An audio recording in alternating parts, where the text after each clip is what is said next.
विकास की प्रक्रिया निरंतर आगे बढ़नी चाहिए, इसमें निरंतरता होनी चाहिए।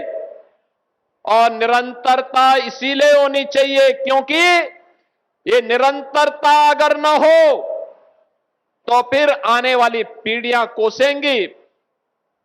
याद करना, आपके सामने उदाहरण है बांदा में विकास, क्योंकि विधायक रुचि लेते हैं, लेकिन बबेरू उदास है क्योंकि वहां पर समाजवादी पार्टी के विधायक को कोई रुचि विकास में नहीं है।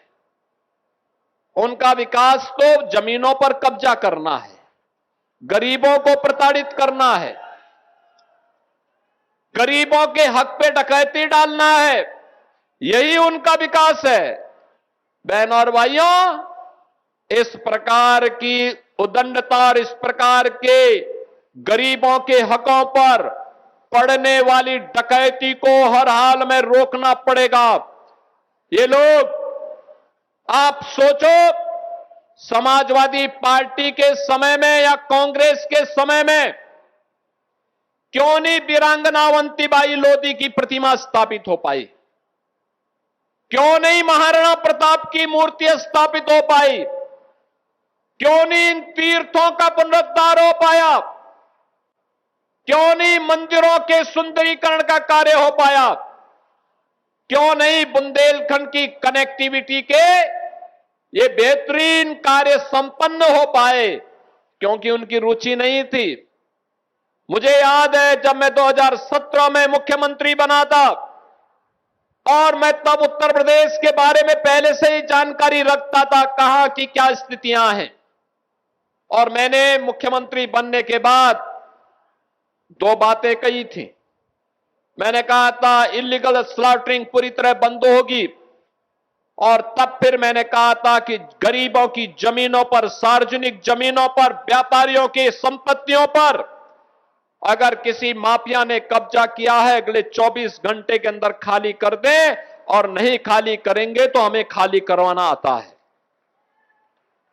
बहनों और भाइयों, आपने देखा होगा 64,000 एकड़ लैंड हम लोगों के सामने ये समाजवादी पार्टी से जुड़े हुए, प्रत्यक्ष और अप्रत्यक्ष रूप से जुड़े हुए इन गुंडा और माफियाओं के कब्जे से खाली हुई थी।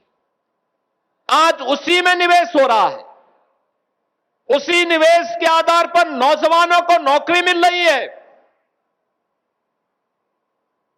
नौजवान अब प्लान नहीं कर रहा है। उस नौजवान को प्रदेश के अंदर ही सरकारी नौकरी हो या निजी क्षेत्र में निवेश की संभावना के माध्यम से रोजगार और नौकरी मिलने या उसके द्वारा स्वतः अपना रोजगार स्थापित करने के कार्यक्रम का ही परिणाम है कि अब बुंदेलखंड का नौजवान अब पलायन नहीं करता है, अब उसको अपने घर में कार्य मिलता है, सम्मान मिलता है। 9 लाख सरकारी नौकरी हम लोगों ने नौजवानों को प्रदेश के अंदर 9 वर्षों में दी है।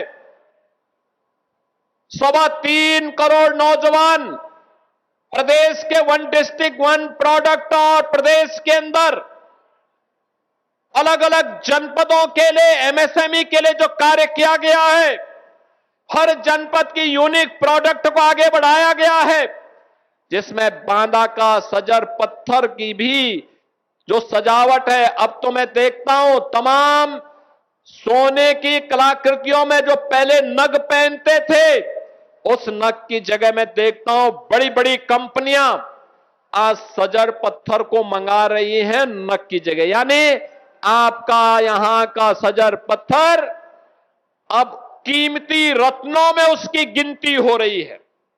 लोग ले रहे हैं, देश में विदेश में उसकी पहचान बन रही है। ये 1 डिस्ट्रिक्ट 1 प्रोडक्ट की प्रधानमंत्री मोदी जी के विजन के कारण संभव हो पाया। बहनों और भाइयों, प्रदेश के एमएसएमई को सम्मान मिला, प्रदेश में सुरक्षा का बेहतरीन वातावरण बना, प्रदेश में बेहतरीन निवेश भी आया, इसमें भी रोजगार मिला है। अभी हम लोग हर एक्सप्रेस वे पर, हर जनपद में इंडस्ट्रियल क्लस्टर के निर्माण के कार्यक्रम को आगे बढ़ा रहे हैं। एक बृहद क्लस्टर का कार्यक्रम और बुंदेलखंड को तो हम यूपी का सबसे बड़ा औद्योगिक शहर देने जा रहे हैं, बीड़ा के रूप में देने जा रहे हैं। हमारा संकल्प है आने वाले समय में पहले बुंदेलखंड के लोग उपेक्षा के कारण, शासकीय उपेक्षा के कारण प्लान करते थे।